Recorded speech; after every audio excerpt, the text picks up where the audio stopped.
Greetings everyone. In today's presentation, we are going to understand something that we hear about every year, but very few people truly understand the union budget. Some people think it's just about taxes, some think it's only for economists, others simply ignore it. But in reality, the union budget quietly influences almost every part of our daily life. So, in the next few minutes, let's understand what the union budget really is, how it works, and why it matters much more than we think. Let's start with a simple thought. Every household plans its income and expenses. We decide how much we earn, how much we can spend, and where we need to be careful. A government does the same, just on a much larger scale. It needs money to run the country, to build roads, schools, hospitals, to pay salaries, pensions, and interest on loans. Without a plan, spending becomes chaotic. The budget is that plan. At its core, the union budget is simply this: a financial plan of the government of India for one financial year shows how much money the government expects to earn and how much it plans to spend. Nothing mysterious, just planning, but at a national level. The union budget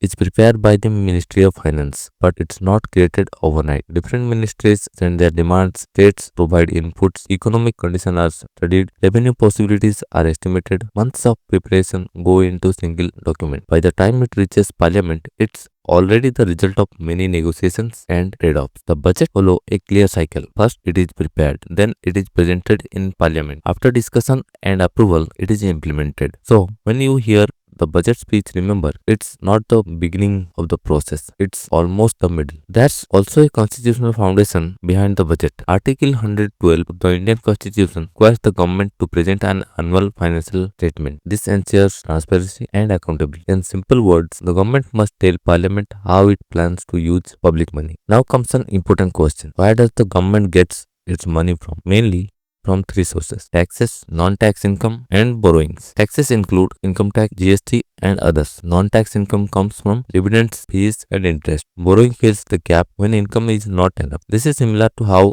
households sometimes use loans. Once the government collects money, it has to spend it. Spending broadly falls into two categories: revenue expenditure, day-to-day expenses, and capital expenditure, long-term investment. Salaries, subsidies, and pensions fall under revenue spending. Roads, railways, and infrastructure fall under capital spending. Both are important, but they serve different purposes. On budget day, the finance minister presents the budget in parliament. The speech highlights priorities, policies, and major announcements. After that, the budget documents are debated, analyzed, and discussed. Market react, media react, people react. But the real impact happens gradually over the entire year. This part often confuses people. The budget explains the plan. The financial bill gives legal backing to tax changes. The appropriation bill allows the government to withdraw money from the consolidated fund. Think of it like this: budget explains, finance bill authorizes taxes, appropriation bill authorizes spending. The budget is a powerful economic tool. It can boost growth, control inflation, generate employment, support weaker sections. As the government spends and where it cut back, send a strong signal to the economy. For common people,